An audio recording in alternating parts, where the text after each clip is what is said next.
Entonces, vamos a ver Mateo, vamos a darle el inicio a nuestro estudio, a este evangelio. Y si fuera para mí, si fuera mi decisión, yo me quedara en los evangelios, porque contienen tanto, pero no es mi decisión, es como el Señor me va guiando y me va poniendo en corazón. Así que Mateo es lo que vamos a estudiar y el tema es Jesús, el rey mesiánico de Israel. Es el tema. Y aquí vamos a ver la genealogía de Jesucristo, que es Mateo 1 al 17. Si están ahí conmigo en Mateo capítulo 1. ¿Ya están todos ahí? ¿Alguien necesita una Biblia? ¿Les prestamos Biblia si necesitan Biblia? ¿No? Yo sé que esta porción de escritura, si te pones a leerla tarde en la noche, es bueno vas a quedar bien dormido, ¿no? Porque es una genealogía, ¿no? Pero aquí vemos, fíjate, comenzando en el versículo 1, dice: libro de la genealogía de Jesucristo, hijo de David, hijo de Abraham. Abraham engendró a Isaac, Isaac a Jacob, y Jacob a Judá y a sus hermanos. Y esto ya nos resuena, porque lo acabamos de estudiar, ¿no? Versículo 3, Judá engendró de Tamar a Fares y a Sara, Fares a Esrom y Esrom a Aram. Aram engendró a Amibadab, Abinadab a Nazón y Nazón a Salomón. Salomón engendró a Rahab, a Boz. Boz engendró de Ruth a Obed y Obed a Isaí. Isaí engendró al rey David y el rey David engendró a Salomón, de la que fue mujer de Urías. Salomón engendró a Rohabam, Rohabam a Abías, Abías a Asa, Asa engendró a Josafat, Josafat a Joram y Joram a Usías. Usías engendró a Jotam, Jotam a Acaz y Acaz a Ezequías. Ezequías engendró a Manases, Manases a Amón y Amón a Josías. Josías engendró a Jeconías y a sus hermanos en el tiempo de la aportación de Babilonia. Después de la deportación a Babilonia, Jeconías engendró a Salatiel y Salatiel a Zorobabel y Zorobabel engendró a Oid y a Oid a Eliakim y Eliakim a Azor. Azor engendró a Sadoc, Sadoc a Akim y Akim a Eliud. Eliud engendró a Eliezer, Eliezer a Matán, Matán a Jacob y Jacob engendró a José, marido de María, de la cual nació Jesús, llamado el Cristo. De manera que todas las generaciones desde Abraham hasta David son 14, desde David hasta la deportación a Babilonia, 14, y desde la deportación a Babilonia hasta Cristo, 14. Amén. Señor, le damos gracias en esta mañana que podemos comenzar un libro nuevo, Señor. Ayúdenos a tener entendimiento, pero no nomás entendimiento, poder aplicar su palabra a nuestras vidas. Le pedimos que nos hable a través de su palabra, tanto, Señor, a su Espíritu Santo, que pueda confirmar lo que debemos de hacer. Señor, nos rendimos ante usted en esta mañana, pidiendo, Señor, que usted sea el maestro, que usted nos guíe en nuestra vía, Señor, porque verdaderamente necesitamos de usted, Señor. Gracias por esta temporada que este mundo perdido aún celebran Navidad, pero la celebran a su manera. Ayúdenos a nosotros mantener nuestros ojos firmes, puestos en usted, y no perder vista de la razón que celebramos la Navidad, Señor. Ayúdenos a poder compartir con este mundo perdido, Señor, y aún celebrar, Señor, porque en realidad tenemos mucho que celebrar cuando somos creyentes, Señor. Tenemos esta vida nueva, vida eterna, somos perdonados de nuestros pecados y, Señor, nos ha dado vida y vida en abundancia. Gracias por su amor y su misericordia. Señor, también nos recordamos las diferentes obras que apoyamos. Pensamos en Tecate, Señor, Pastor Mando y la congregación ahí. A Tu Vuelta en Cristo en Manadero con Pastor Martín, Pastor Jerry Brown, de Tu Vuelta en Cristo acá en Paris, Pastor Rubén en Landers. Y aquí, Señor, la congregación de Rialto, Señor, nuestro Pastor Terry, Señor, tanto el resto de los pastores. Y Señor, pedimos aquí por este ministerio, Señor. Pedimos por nuestros hijos, Señor, y el ministerio de jóvenes y niños también, Señor. Gracias, Señor, por la enseñanza de su palabra. Pedimos también, Señor, por nuestra comunidad. Pedimos por los pastores y iglesias alrededor de nosotros que están enseñando su palabra. Pedimos, Señor, que su buena voluntad se cumpla. Señor, nos rendimos ante usted y le damos toda la gloria, toda la honra. En el nombre de Jesús, su pueblo dice, amén. Tomen asiento, por favor. Mateo, el Evangelio de acuerdo a Mateo.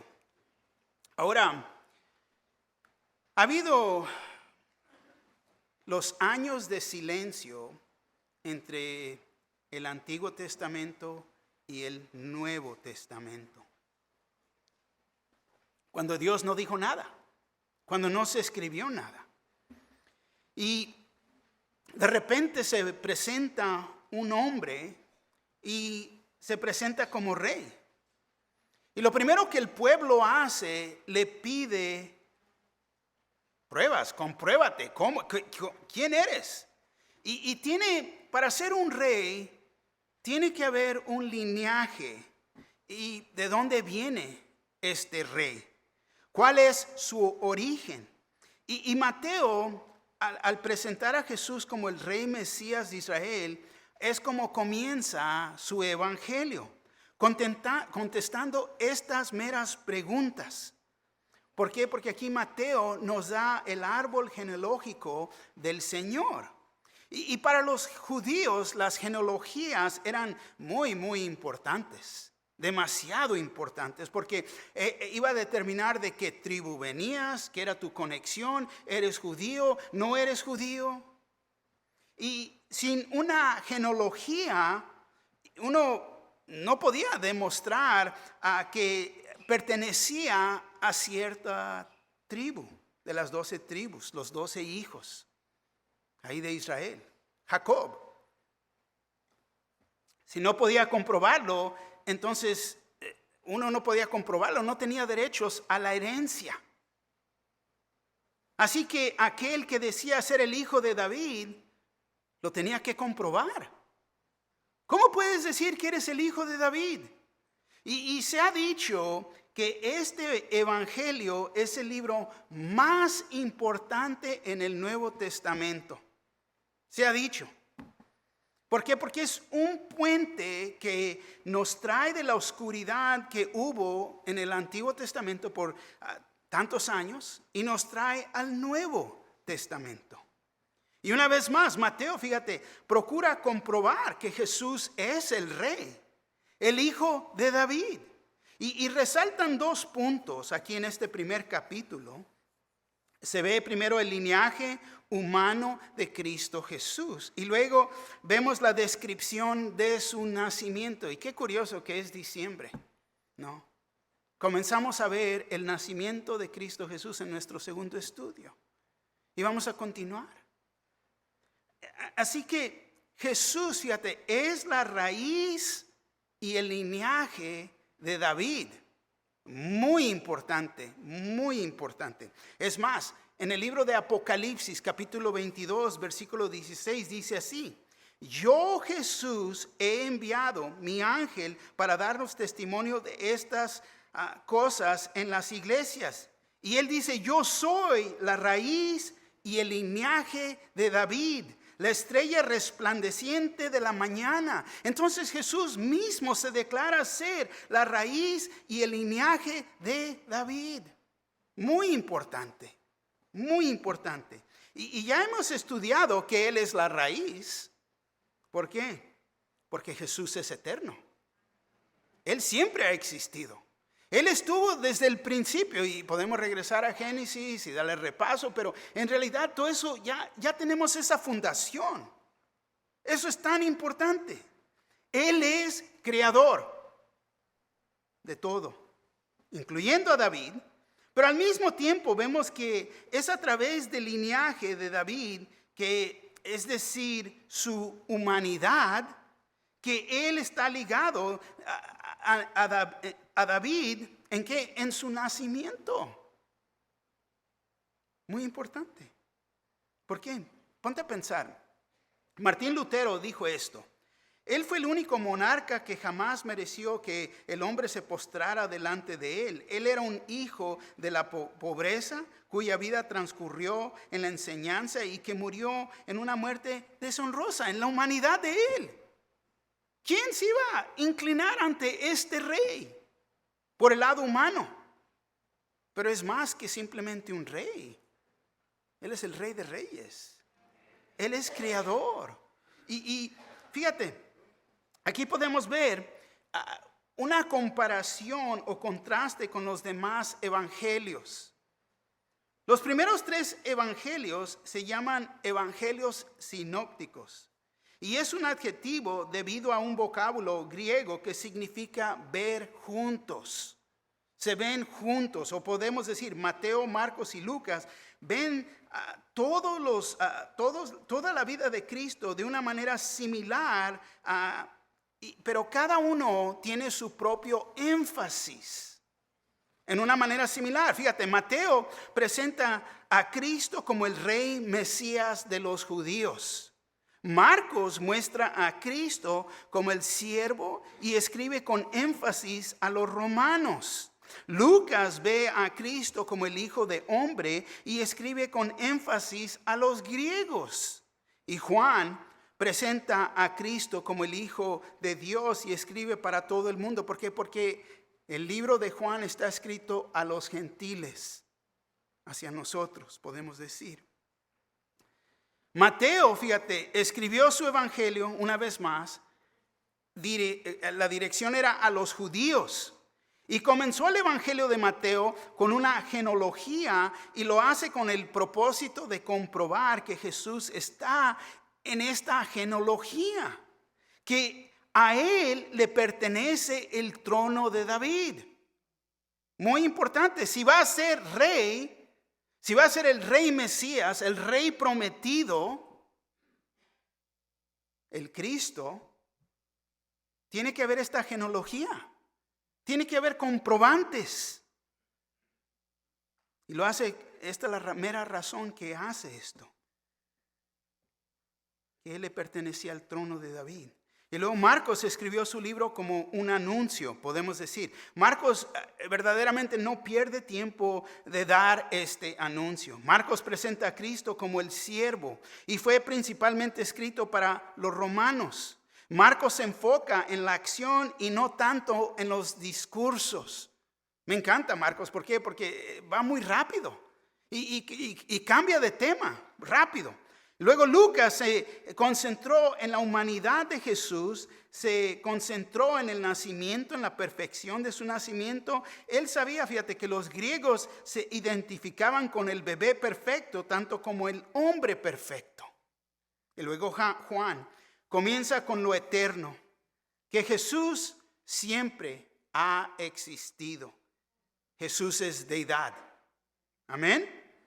Que Él es Dios y Dios se hizo un hombre. Él escribe esto con el propósito de comprobarle al mundo que Jesús es el Cristo, el Hijo de Dios, y con la anticipación de que creyendo en Él lo recibas y recibirás salvación, tendrás vida eterna. Entonces ya vemos los evangelios y el punto y la dirección, por qué fueron escritos y con el propósito. Pero aquí los 3 puntos que veremos en esta mañana. Primero, la introducción al evangelio de Mateo. 2, los hombres en el árbol genealógico del Señor. Y luego 3, las mujeres en el árbol genealógico del Señor. No me voy a ir versículo por versículo, solamente voy a traer a luz ciertos nombres. Vamos a enfocarnos en la introducción de este evangelio. Pero ya vimos aquí la introducción, el autor es Mateo. Mateo, su nombre significa regalo de Jehová. Qué buen nombre, regalo de Jehová. Mateo 9, fíjate lo que dice Mateo 9:9, comenzando ahí. Mateo capítulo 9, versículo 9, nos dice: pasando Jesús de ahí, vio a un hombre llamado Mateo, que estaba sentado al banco de los tributos públicos, y le dijo: sígueme. Y se levantó y le siguió. Y aconteció que estando él sentado a la mesa en la casa, he aquí que muchos publicanos y pecadores que habían venido se sentaron juntamente a la mesa con Jesús y sus discípulos. Cuando vieron esto, los fariseos dijeron a los discípulos: ¿por qué come vuestro maestro con los publicanos y pecadores? Al oír esto, Jesús les dijo: los sanos no tienen necesidad de médicos, sino los enfermos. Id pues y aprended lo que significa: misericordia quiero y no sacrificio, porque no he venido a llamar a los justos, sino a pecadores al arrepentimiento. Aquí vemos a Mateo. Es introducido hacia nosotros, el escritor de este libro. Mateo, fíjate, era un recaudador de impuestos en Capernaum, y antes de ser llamado a ser discípulo por Jesús, su otro nombre era Leví. Y el Leví quiere decir el que une a los suyos. Regalo de Dios que une a los suyos. Qué bonitos nombres, ¿no? Mateo, Leví. Pero fue conocido por Leví a través del Evangelio de Lucas. Lucas lo escribió como Leví de Alfeo. No que estaba feo, pero Alfeo, no. Frecuentemente es llamado Leví cuando se relata a la historia de su vocación. Y en decir eso, Leví, fíjate, siendo un cobrador de impuestos, podemos decir no era muy popular entre los judíos. Es más, ellos eran... Los cobradores de impuestos eran las personas más detestadas en la sociedad judía. Los odiaban. Los judíos, fíjate, los consideraban a ellos ser traidores de su propia nación, porque se vendían a ellos mismos, a los romanos, para trabajar en el gobierno romano. Para poder ser un cobrador de impuestos, podemos decir que las calificaciones eran, primeramente poder pagarle al gobierno, y podemos decir uno compraba el derecho de cobrar impuestos, Sales hacia el sur y piden la mordida, Este era el tipo de persona que, no te llevo allá, mira, si me das tanto aquí. Este era Mateo. Y entre ellos más cobraban, les iba mejor, mucho más bien, podemos decir. Así que ellos podían cuidarse de sí mismos y aún guardarse, Porque ahí viene Navidad. Muchos salen a viajar, cuidado. ¿Por qué? Porque quieren más. ¿Cuántas veces no hemos ido a México, llevamos cosas a México y yo les digo ahí a los aduaneros, pues allá eso es entre ti y Dios, porque mira, esto es para al orfanato y como que le piensan, Le piensan. Porque en realidad no llevamos para hacer ganancia nosotros, nunca hemos llevado para hacer ganancias, para dar ser de bendición. Pero aquí vemos este cobrador de impuestos, Mateo. La fecha de su escritura, el libro de Mateo fue escrito entre el año 58 al 68 después de Cristo. El propósito de la escritura, fíjate, Mateo demuestra que Jesús de Nazaret es el Mesías de la profecía judía. ¿Y por qué? Está escrito a los judíos, abunda en citas y referencias del Antiguo Testamento. Por eso es tan bueno comenzar este libro aquí después de terminar Génesis. Para el año que viene vamos a comenzar el libro de Éxodo y se va a enlazar aún todavía más. Éxodo miércoles en la noche, Mateo domingo en las mañanas. Y fíjate, contiene 53 citas, 76 referencias a pasajes del Antiguo Testamento, para un total de 129 referencias o alusiones hacia el Antiguo Testamento. Se refiere a 25 libros de los 39 libros del Antiguo Testamento. Entonces vamos a aprender mucho del Antiguo Testamento a través del estudio de Mateo en el Nuevo Testamento.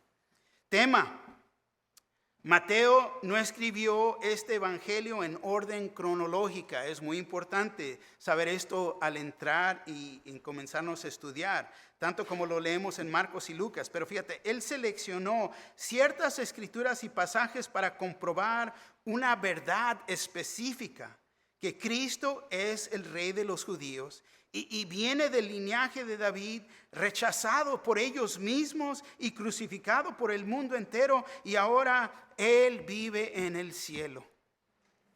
Así que Mateo, fíjate, él organizó su material según en el orden de sus temas.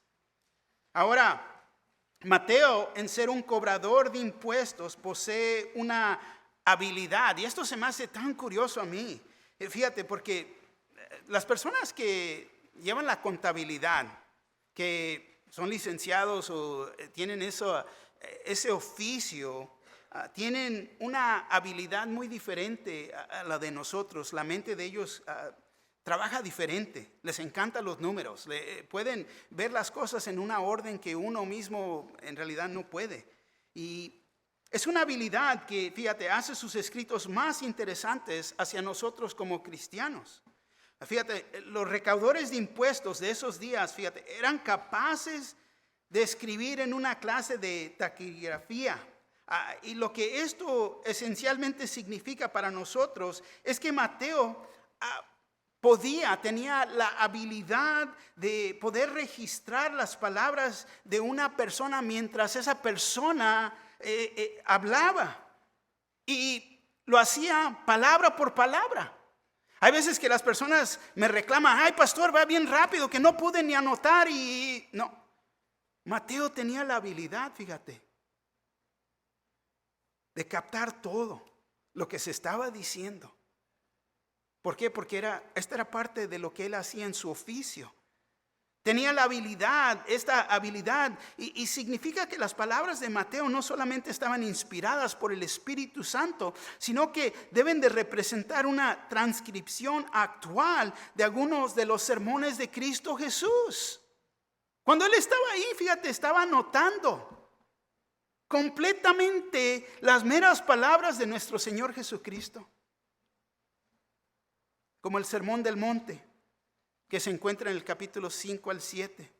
Y fíjate, es casi con certeza una perfecta grabación de ese sermón de nuestro Señor Jesucristo. Yo digo, wow. Ponte a pensar en eso. Hoy en día no, pues sacas el teléfono a ver qué dices. No. Lo puedes ver en video, le puedes dar un repaso, lo haces para atrás. Ay, no le entendí. No. Ponte a pensar. La gran don que tenemos de Mateo. A mí se me hace increíble. Ahora, ¿por qué este evangelio está escrito por tema y contiene verdaderamente, no puedes decir, este es el versículo clave? Hay mucho que resalta. Y yo anoté esto. Comenzamos en Mateo 5:17 dice esto. No penséis que he venido para abrogar la ley o los profetas. No he venido para abrogar, sino para cumplir. Muy importante. Cristo iba a cumplir la ley de los profetas. Nadie puede cumplir la ley. Solamente Cristo Jesús. ¿Por qué? Porque Él es Dios y Él es perfecto. Amén. Mateo 5:43 al 44. Oísteis que fue dicho, amarás a tu prójimo y aborrecerás a tu enemigo. Pero yo os digo, amad a vuestros enemigos, bendecid a los que os maldicen, haced bien a los que os aborrecen y orad por los que os ultrajan y os persiguen. Mateo 6:9 al 13 nos dice,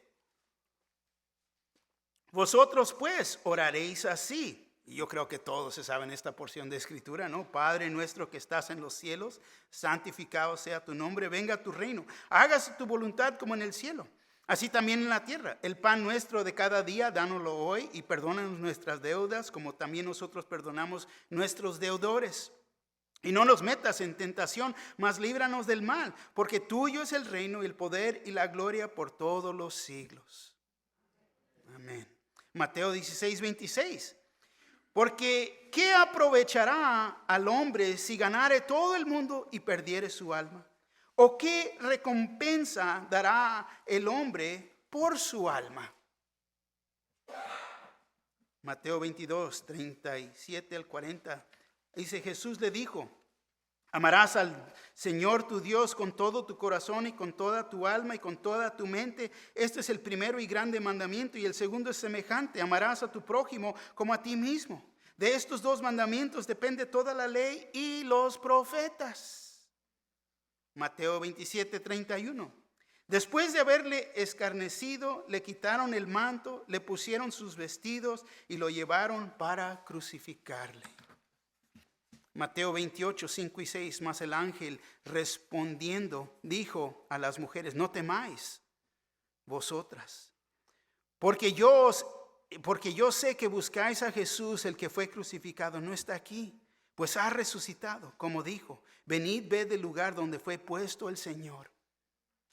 Las buenas noticias de que Cristo vive.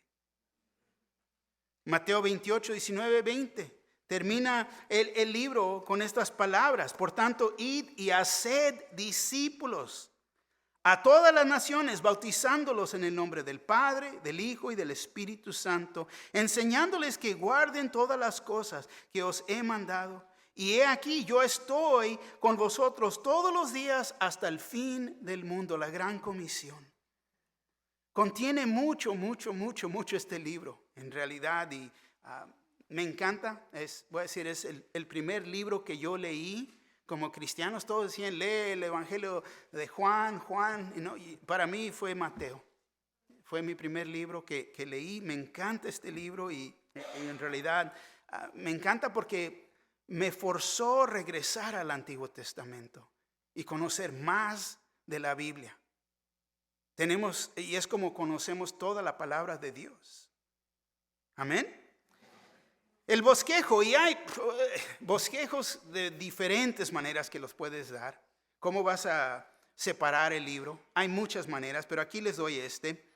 Primero, la revelación del rey de los judíos es el capítulo 1 al 10. Segundo, la rebelión contra el rey, capítulo 11 al 13. El retiro del rey con sus discípulos, que es el capítulo 14 al 20. El rey es rechazado abiertamente, los capítulos 21 al 27. Y al fin, la resurrección del rey, que es el capítulo 28. Y es como vamos nosotros a ver este libro. Y ahí vemos la introducción. Entonces aquí el segundo punto: los hombres en el árbol genealógico del Señor. Una vez más nos dice el versículo 1. Libro de la genealogía de Jesucristo, hijo de David, hijo de Abraham.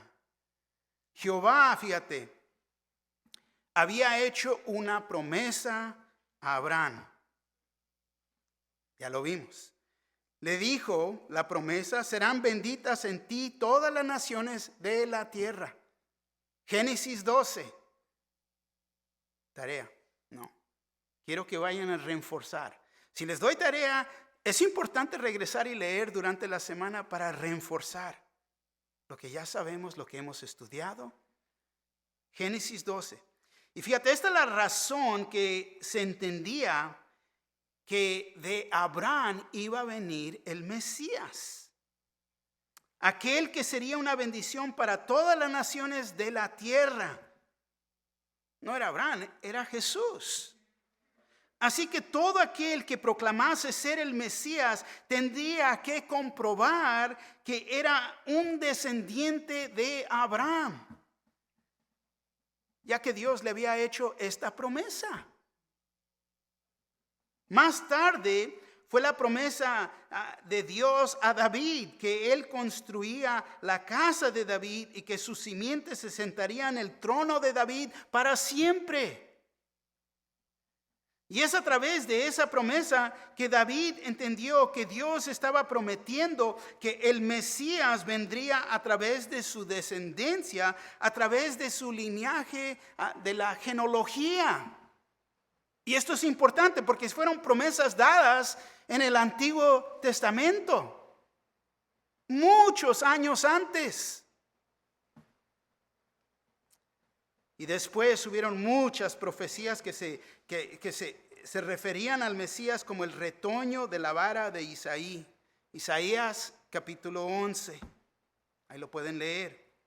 Esta era una referencia al Mesías que se sienta en el trono de David. Y ahora es necesario que alguien se proclame ser el Mesías. Comprobar que es un descendiente de Abraham, tanto como descendiente de David. Muy importante. El Mesías. Cristo Jesús ya había venido. Y Mateo lo señala aquí que Él cumple estos meros requisitos al ser el hijo de Abraham y el hijo de David. Y es así que busca demostrar una línea, fíjate, desde Jesús hasta David y hacia Abraham, regresando. ¿Por qué están las genealogías? Aquí vemos el mero propósito por qué existe. Mateo, fíjate, nos da el árbol genealógico del Señor a través de su padrastro José. Mateo 1:1 al 17, y no lo voy a leer una vez más, no, ya lo leímos, no quiero que se me vayan a dormir, no. Pero fíjate, es en el Evangelio, de acuerdo a Lucas, que se nos da un linaje, el linaje de María, la genealogía de María. María y José se casaron, ¿no? Lucas 3:23 al 38. Puedes leer esta genealogía antes de irte a dormir hoy noche y ahí me dices cómo te fue, ¿no? No. Pero fíjate, en esta línea, en esta genealogía, también va y regresa hasta David. Increíble. María es descendiente de David, José es descendiente de David. Increíble. De modo, fíjate que María también es de la tribu de Judá y una descendiente de David, pero no a través de Salomón, hijo de David, pero por Natán es como viene su línea. Y esto, como ya les dije, lo pueden leer para tarea. Se me hace interesante cuando comienzas a ver las genealogías. Yo sé que son medias aburridas, pero si entiendes y te vas más profundo, puedes ver la razón que están ahí. Y si regresamos al linaje de José, como les dije, y ya sabemos, José fue el padrastro de Jesús porque él nació de una virgen, la Virgen María. ¿Por qué es necesario irnos y trazar por la genealogía de José? Muy importante para entender esto. El versículo 16 de nuestro estudio dice: y Jacob engendró a José, marido de María, de la cual nació Jesús, llamado el Cristo. Vemos que con toda claridad que José no fuese el padre de Jesús, no es su padre, pero sí fue marido de María, de la cual nació Jesús, llamado el Cristo. José, podemos decir, es de la rama real, porque viene de Salomón, porque es descendiente de David, una vez más, por el linaje de Salomón. Pero hay un problema con esta rama real. Hay un problema.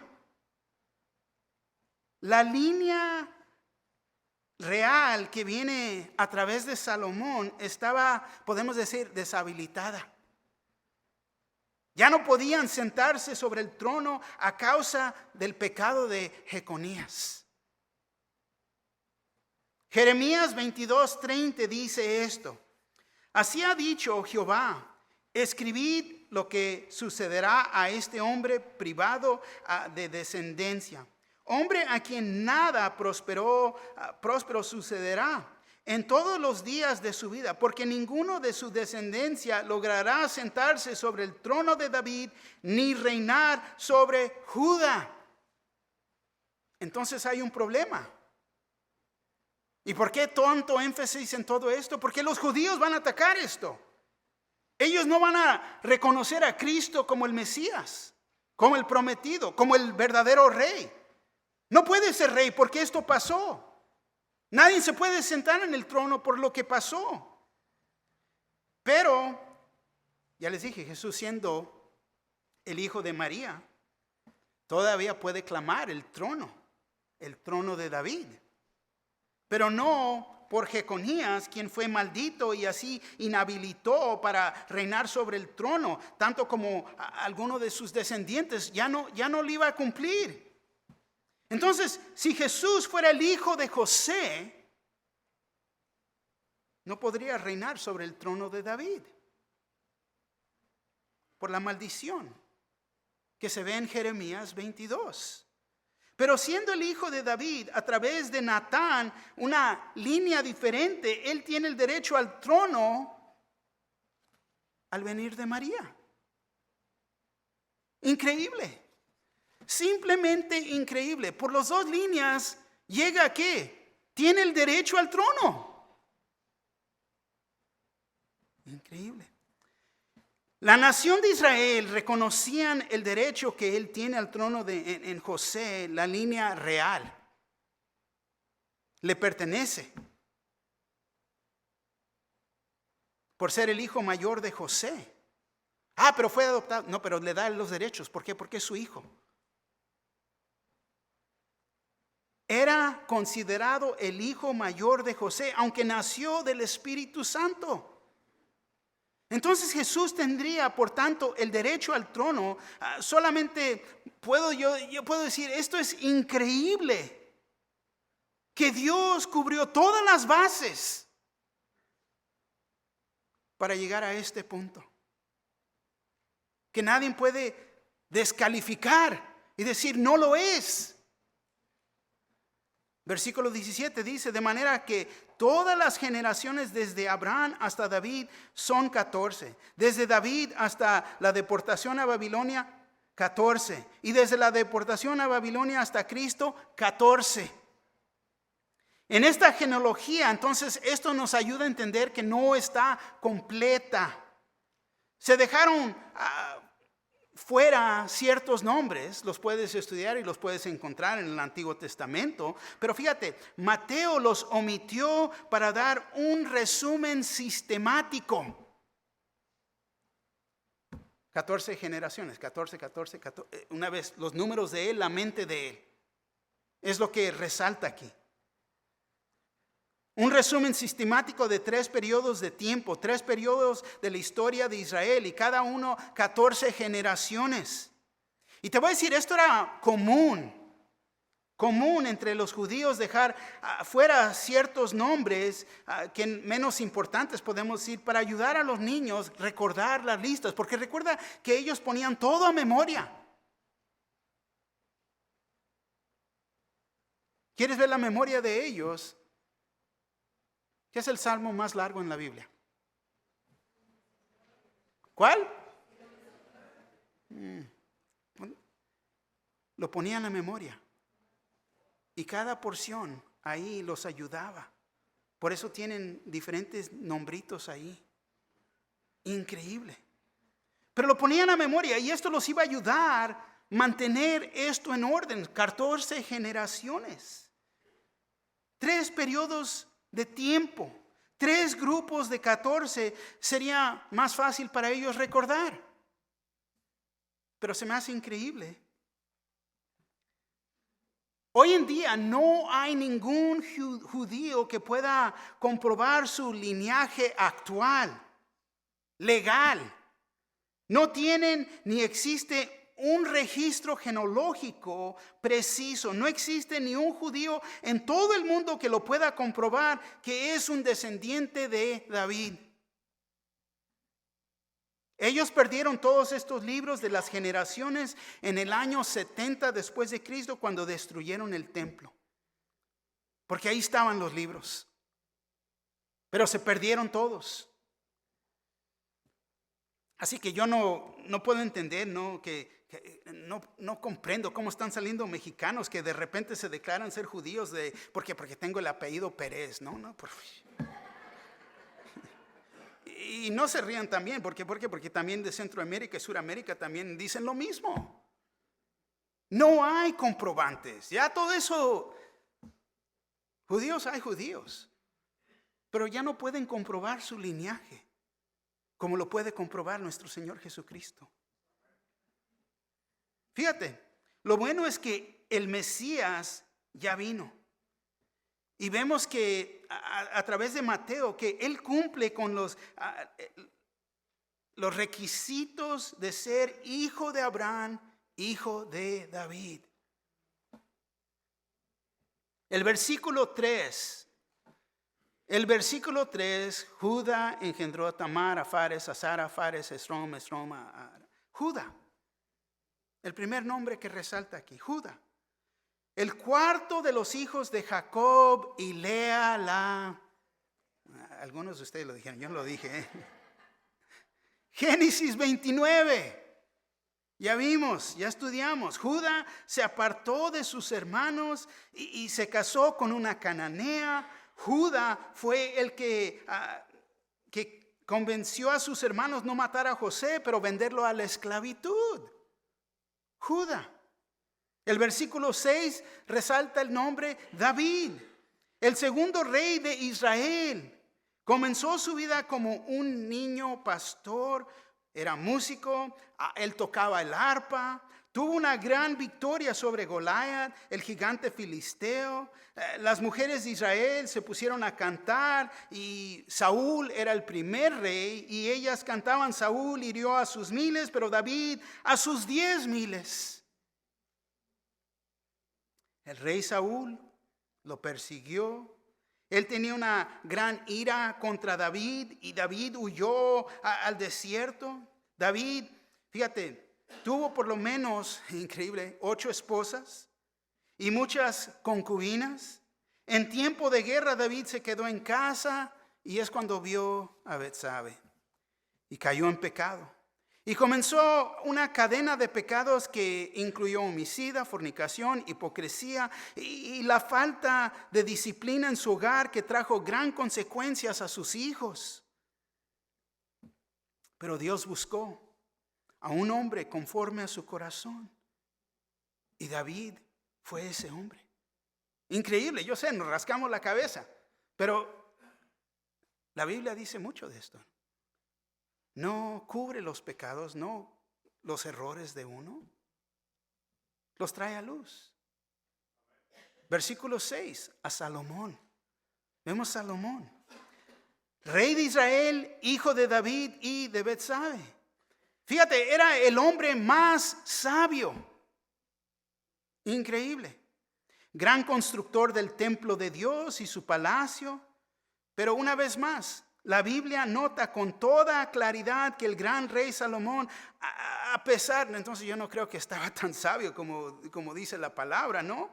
Permitió que, fíjate, sus muchas mujeres, 700 de ellas, reinas, y 300 concubinas. ¿Cuántas suegras favoritas? ¿No? Pero ellas inclinaron su corazón a la idolatría. El versículo 7, Roboam se casó con su prima, rechazó a los ancianos de Israel, prefirió las opiniones de los jóvenes que se habían creado con él, ¿no? Habló con dureza al pueblo y los amenazó con aumentarle las cargas. Y fíjate, lo que él hizo, dividió el reino de Israel. Y estas son las personas que están en el linaje, en el árbol genealógico de nuestro Señor Jesucristo. Versículo 7, Abías, hijo de Roboam, tuvo un mal principio siguiendo el ejemplo de su padre en sus pecados. Asa, versículo 8, Asa hizo lo recto ante los ojos de Jehová, como David su padre. Acaz, el versículo 9, se distinguió por un comportamiento impío, llegando a quemar en sacrificio aún a sus propios hijos. Entonces, una vez más, fíjate las personas que están en esta genealogía. El versículo 10, Josías, hizo lo recto ante los ojos de Jehová, anduvo en todo el camino de David su padre. Luego el versículo 16, José, varón de la tribu de Judá, descendiente de David, que vivía en Nazaret. Su oficio era carpintería. Él había sido desposado con una virgen llamada María. Antes que se juntasen, ella se halló que había concebido del Espíritu Santo. De acuerdo con la costumbre israelita, José ya era su marido, pero como era justo y no quería infamarla, quiso dejarla secretamente. Mateo 1, 18 al 19 lo que dice. Pero mientras él meditaba sobre lo particular. Un ángel le habló en sueños, diciéndole que recibiera a María, lo cual él hizo, viviendo con ella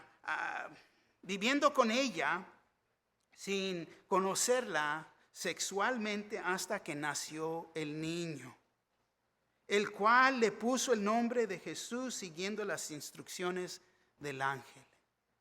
Y ahí están los hombres, por el lado en la genealogía de nuestro Señor Jesucristo, algunos de ellos. Tercer punto es las mujeres en este árbol genealógico del Señor. Comenzamos aquí en el versículo 3 y vemos a Tamar. Era la esposa de un hijo de Judá. Este esposo, él se murió antes que tuviese descendencia, así que le tocó a su hermano casarse con ella. Y esto era lo aceptado, era la obligación en la cultura, pero él también murió antes de tener hijos. Judá tuvo otro hijo y era la obligación de él casarse con ella para preservar su simiente de quien del mayor. Pero como dos de ellos ya habían muerto, podemos decir en las manos de ella, ¿no? ¿Le voy a dar el tercero? No. Judá no le quería dar el tercero y le dio excusas. Le dijo, el muchacho está muy joven, pero ella, reconociendo que Judá no tenía intenciones de permitirlo casarse con ella, hizo un plan. Se disfrazó como prostituta y se sentó en el camino. Y cuando Judá pasó por ahí, él cayó en pecado con ella. Judá le dio una prenda que consistía de su sello, su cordón, su báculo, con una garantía que le trajera una cabra. Mañana te la pago, ¿no? Tamar nunca se quitó el velo y Judá no sabía que ella era su nuera. El próximo día Judá la fue a buscar para darle la cabra y recoger su prenda y ya no la encontró. Después, con tiempo, palabra vino a Judá de que Tamar, su nuera, estaba embarazada. Él dijo, mátenla. Y ella le dijo al hombre que le pertenece este anillo, no esta prenda, es responsable por mi embarazo. Judá ya no tenía excusas, fue atrapado.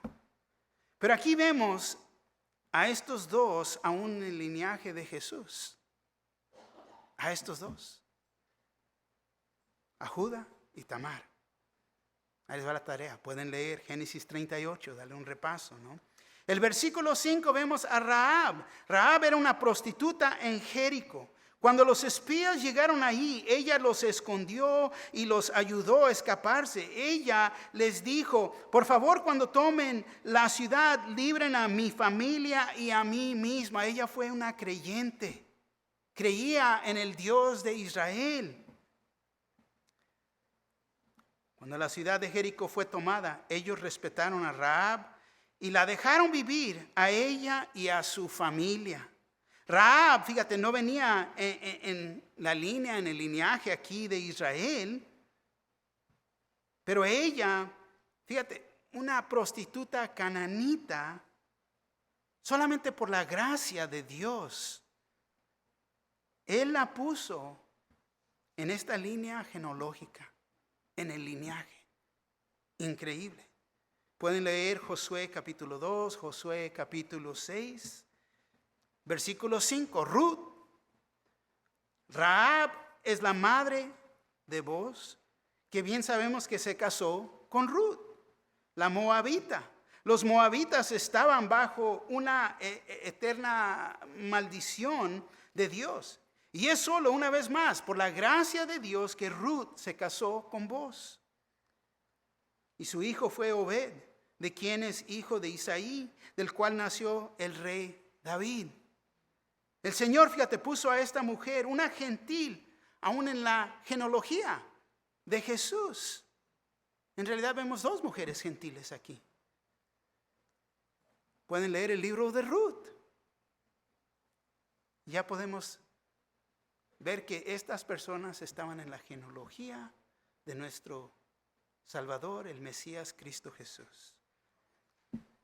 El versículo 6 vemos a Betsabe. El versículo 6 dice, Isaí engendró al rey David y el rey David engendró a Salomón que fue mujer de Urías, Betsabe. Ella tuvo una relación ilegítima con David, cometiendo adulterio. David mató a su esposo y ella se casó con David y su hijo de ellos murió. Pero luego de ella nació Salomón, quien llegó a ser el rey de Israel, y ahí corre la rama real. Así que el Señor, fíjate, ha puesto a estas mujeres aquí para mostrar la gracia de Dios. Recuerda que la gracia es el favor inmerecido. Nadie se merece salvación. Lo que nos merecemos, Dios no nos lo da. Al revés, provee el camino para ser salvos. Para que podamos entender que cualquiera de nosotros en nuestras fallas podamos identificarnos con el plan de Dios. Su gracia y amor que Él tiene para cada uno de nosotros. ¿Qué podemos aprender de ellas? Fíjate, Tamar, es un gran error pensar y forzar la mano de Dios. Pensar que Él me necesita para cumplir su voluntad. Esto es falso. Rahab, a pesar de lo que he hecho, el Señor me puede perdonar. Completamente perdonar mi pasado. Ruth, con la ayuda de la gracia de Dios, le puedo dar la espalda ¿a quién? A mi vida pasada. En Betsabe.